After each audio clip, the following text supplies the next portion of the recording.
Shalom sesamaku yang dikasihi Tuhan. Hari ini kita akan membaca dan mendengarkan seri Alkitab Kronologi. Selamat mendengarkan. Sekarang tentang karunia-karunia roh. Aku mau, saudara-saudara, supaya kamu mengetahui kebenarannya. Kamu tahu bahwa pada waktu kamu masih belum mengenal Allah, kamu tanpa berpikir ditarik kepada berhala-berhala yang bisu. Karena itu, aku mau meyakinkan kamu bahwa tidak ada seorang pun yang berkata-kata oleh Roh Allah dapat berkata, "Terkutuklah Yesus." Dan tidak ada seorang pun yang dapat mengaku Yesus adalah Tuhan selain oleh Roh Kudus. Ada rupa-rupa karunia, tetapi satu roh. Dan ada rupa-rupa pelayanan, tetapi satu Tuhan. Dan ada berbagai-bagai perbuatan ajaib, tetapi Allah adalah satu yang mengerjakan semuanya dalam semua orang. Tetapi kepada tiap-tiap orang dikaruniakan penyataan roh untuk kepentingan bersama. Sebab kepada yang seorang, roh memberikan karunia untuk berkata-kata dengan hikmat. Dan kepada yang lain, roh yang sama memberikan karunia berkata-kata dengan pengetahuan. Kepada yang seorang, roh yang sama memberikan iman. Dan kepada yang lain, ia memberikan karunia untuk menyembuhkan. Kepada yang seorang, roh memberikan kuasa untuk mengadakan mukjizat. Dan kepada yang lain, ia memberikan karunia untuk bernubuat. Dan kepada yang lain lagi, ia memberikan karunia untuk membedakan bermacam-macam roh. Kepada yang seorang, ia memberikan karunia untuk berkata-kata dengan bahasa roh. Dan kepada yang lain, ia memberikan karunia untuk menafsirkan bahasa roh itu. Tetapi semuanya ini dikerjakan oleh roh yang satu dan yang sama, yang memberikan karunia kepada tiap-tiap orang secara khusus, seperti yang dikehendakinya. Karena sama seperti tubuh itu satu, dan anggota-anggotanya banyak, dan segala anggota itu sekalipun banyak, merupakan satu tubuh. Demikian pula Kristus. Sebab dalam satu roh, kita semua, baik orang Yahudi maupun orang Yunani, baik budak maupun orang merdeka, telah dibaptis menjadi satu tubuh, dan kita semua diberi minum dari satu roh. Karena tubuh juga tidak terdiri dari satu anggota, tetapi atas banyak anggota. Andai kata kaki berkata, "Karena aku bukan tangan, aku tidak termasuk tubuh." Jadi benarkah ia tidak termasuk tubuh? Dan andai kata telinga berkata, "Karena aku bukan mata, aku tidak termasuk tubuh." Jadi benarkah ia tidak termasuk tubuh? Andai kata tubuh seluruhnya adalah mata, di manakah pendengaran? Andai kata seluruhnya adalah telinga, di manakah penciuman? Tetapi Allah telah memberikan kepada anggota, masing-masing secara khusus, suatu tempat pada tubuh, seperti yang dikehendakinya. Andai kata semuanya adalah satu anggota, di manakah tubuh? Memang ada banyak anggota, tetapi hanya satu tubuh. Jadi, mata tidak dapat berkata kepada tangan, "Aku tidak membutuhkan engkau." Dan kepala tidak dapat berkata kepada kaki, "Aku tidak membutuhkan engkau."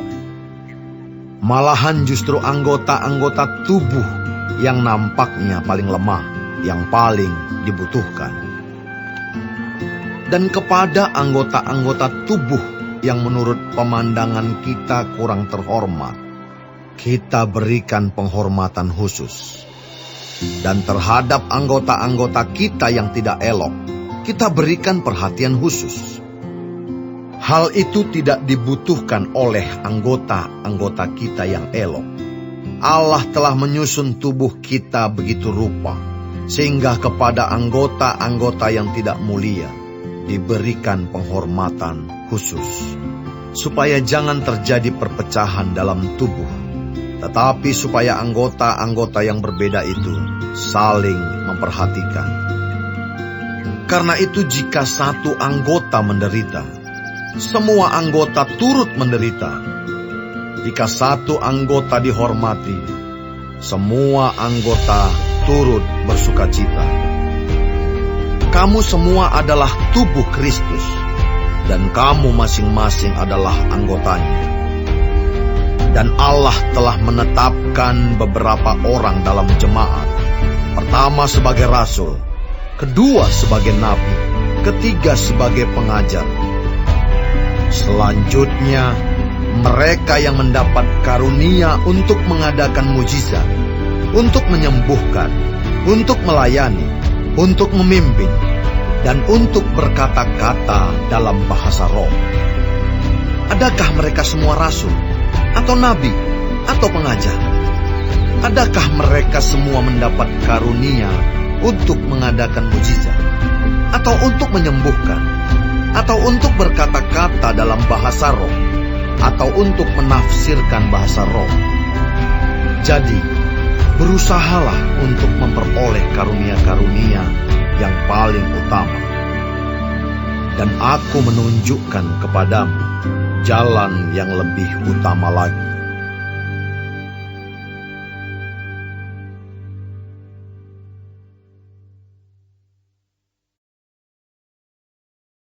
Sekalipun aku dapat berkata-kata dengan semua bahasa manusia dan bahasa malaikat, tetapi jika aku tidak mempunyai kasih, aku sama dengan gong yang berkumandang dan canang yang gemerincing.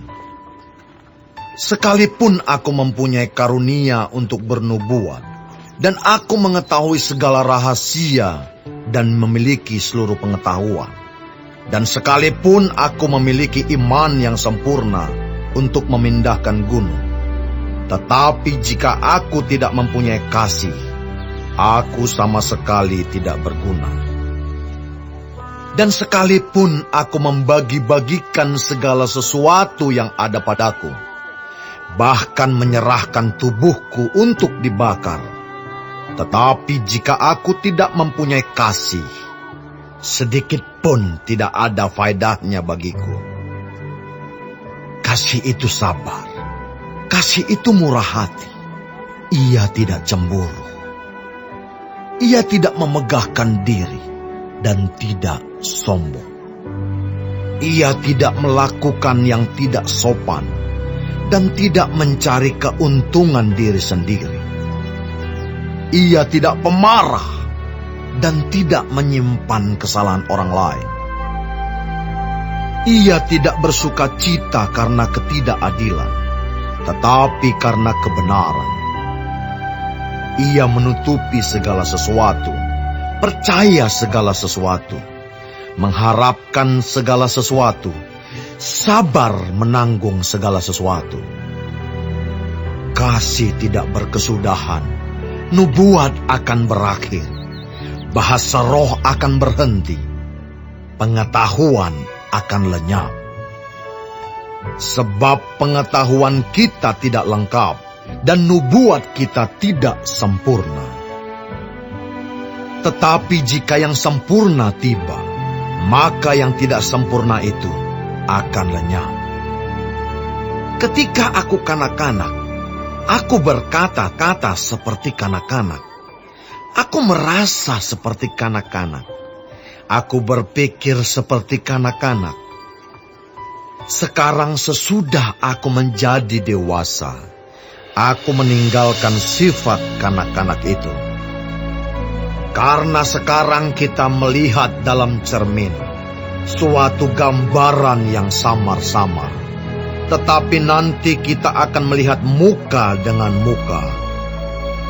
Sekarang aku hanya mengenal dengan tidak sempurna, tetapi nanti aku akan mengenal dengan sempurna, seperti aku sendiri dikenal. Demikianlah tinggal ketiga hal ini, yaitu iman, pengharapan, dan kasih. Dan yang paling besar di antaranya ialah kasih.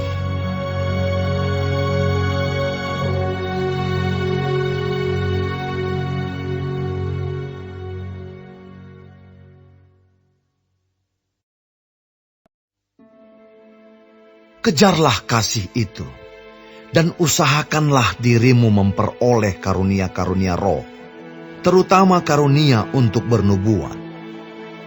Siapa yang berkata-kata dengan bahasa roh, tidak berkata-kata kepada manusia, tetapi kepada Allah.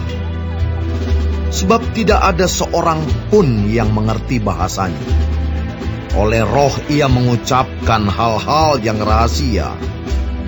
Tetapi siapa yang bernubuat, ia berkata-kata kepada manusia. Ia membangun, menasihati, dan menghibur. Siapa yang berkata-kata dengan bahasa roh, ia membangun dirinya sendiri. Tetapi siapa yang bernubuat, ia membangun jemaat. Aku suka supaya kamu semua berkata-kata dengan bahasa roh. Tetapi lebih daripada itu, supaya kamu bernubuat. Sebab orang yang bernubuat lebih berharga daripada orang yang berkata-kata dengan bahasa roh, kecuali kalau orang itu juga menafsirkannya, sehingga jemaat dapat dibangun. Jadi saudara-saudara, jika aku datang kepadamu dan berkata-kata dengan bahasa roh, apakah gunanya itu bagimu? Jika aku tidak menyampaikan kepadamu penyataan Allah, atau pengetahuan, atau nubuat, atau pengajaran, sama halnya dengan alat-alat yang tidak berjiwa, tetapi yang berbunyi, seperti seruling dan kecapi. Bagaimanakah orang dapat mengetahui lagu apakah yang dimainkan seruling atau kecapi, kalau keduanya tidak mengeluarkan bunyi yang berbeda?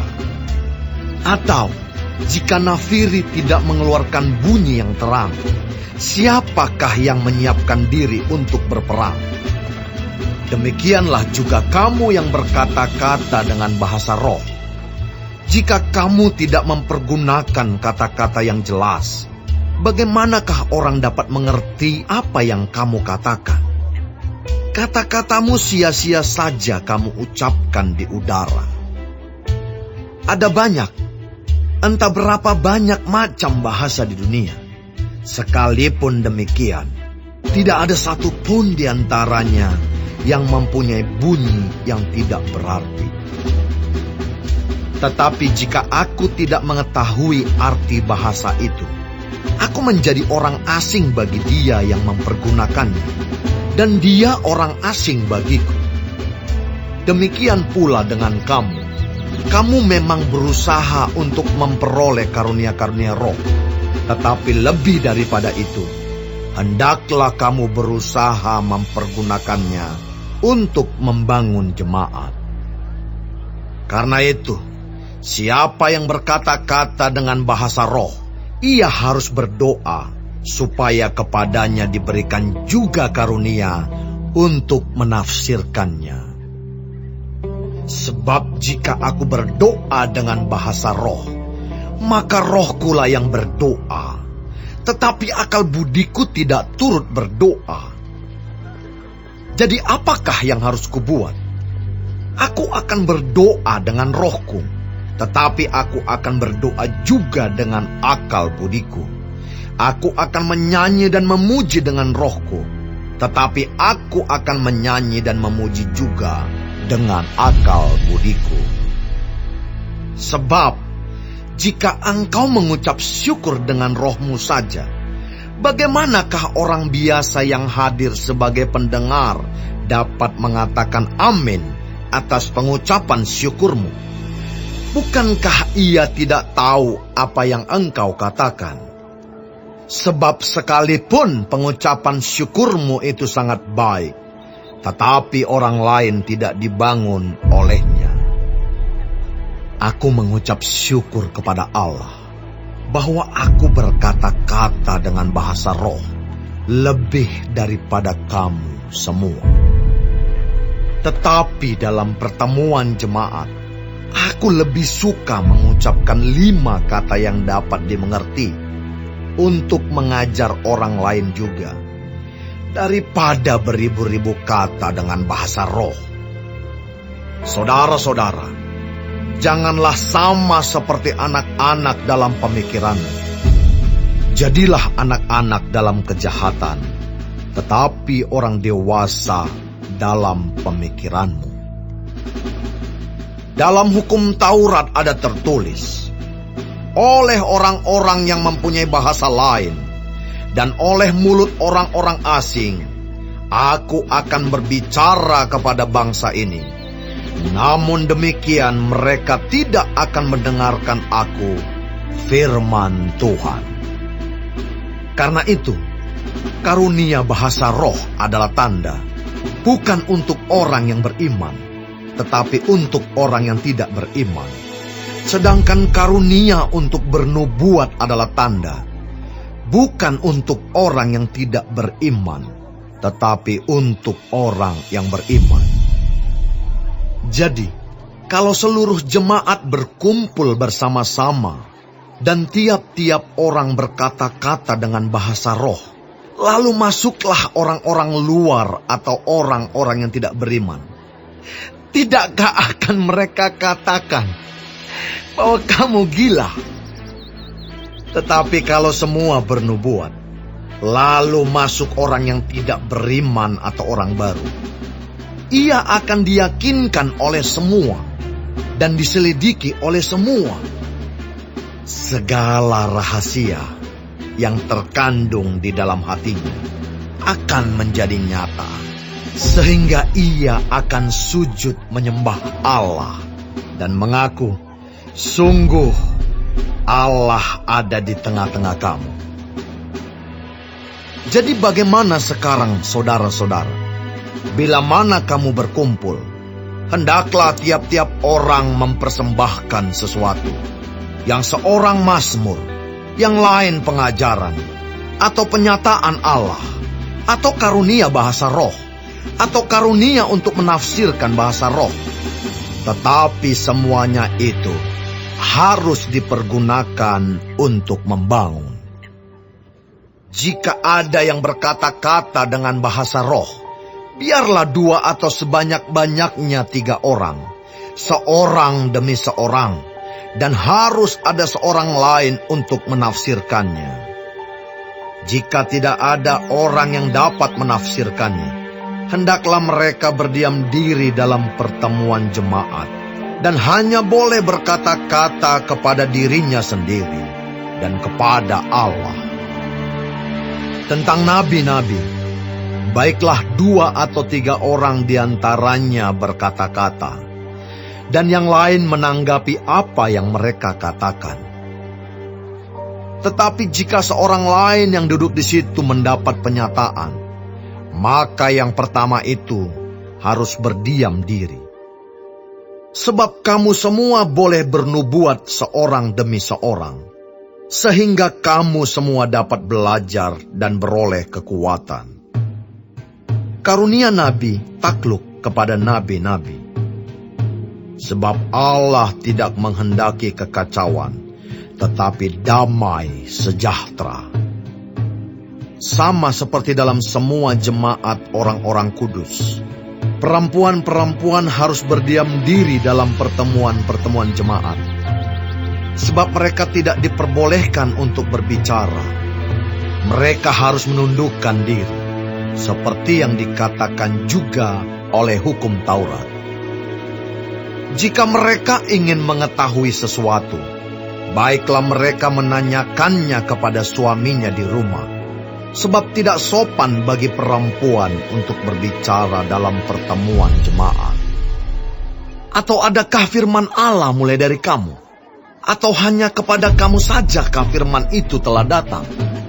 Jika seorang menganggap dirinya nabi atau orang yang mendapat karunia rohani, ia harus sadar bahwa apa yang kukatakan kepadamu adalah perintah Tuhan.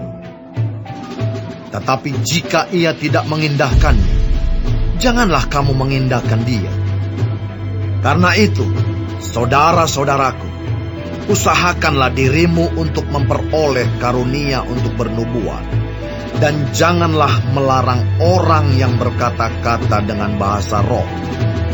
Tetapi segala sesuatu harus berlangsung dengan sopan dan teratur.